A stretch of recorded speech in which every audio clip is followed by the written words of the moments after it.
ತಗೋಬ್ರೋ, ಇವತ್ತು mass gainer ಬಗ್ಗೆನೋ ಒಂದು ವೀಡಿಯೋ ಮಾಡ್ಬಿಡೋಣ. Day 5 of my bulking journey.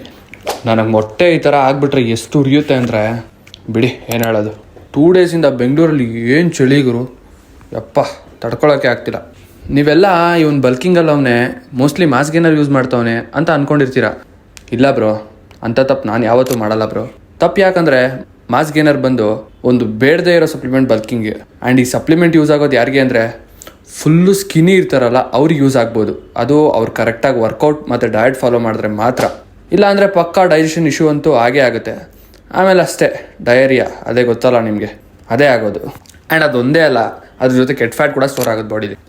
ನಾನು ಹೆಂಗೋ ಮಾಸ್ ಗೇನರ್ ಆಗ್ತಾಯಿದ್ದೀನಿ, 1 ಸ್ಕೂಪಲ್ಲೇ ಇಷ್ಟೊಂದು ಕ್ಯಾಲರೀಸ್ ಇರಬೇಕಾದ್ರೆ ಡೈಲಿ 2 ಸ್ಕೂಪ್ಸ್ ಹಾಕ್ಬಿಡೋಣ, ನಾನು ಹಾಫ್ ಕ್ಯಾಲರಿ ಕೌಂಟ್ ಅಲ್ಲೇ ಕವರ್ ಆಗಿಬಿಡುತ್ತಲ್ಲ ಅಂತ ಊಟ ಏನಾದರೂ ಬಿಟ್ಟರೆ ದಪ್ಪ ಆಗ್ತೀರಾ, ಓಕೆ.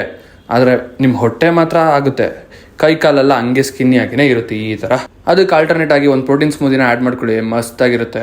ನಿಮ್ಗೆ ಅದನ್ನ ಹೆಂಗೆ ಪ್ರಿಪೇರ್ ಮಾಡೋದು ಅಂತ ಗೊತ್ತಿಲ್ಲ ಅಂದರೆ ಕಮೆಂಟ್ ಸೆಕ್ಷನಲ್ಲಿ ಸ್ಮೂದಿ ಅಂತ ಹಾಕಿ, ನಾನು ಅದನ್ನು ಹೇಳ್ಕೊಡ್ತೀನಿ. ಇವತ್ತಿಗಿಷ್ಟೇ, ಮತ್ತೆ ಸಿಗೋಣ ನಾಳಿನ ವಿಡಿಯೋಲ್ಲಿ. ಬಾಯ್.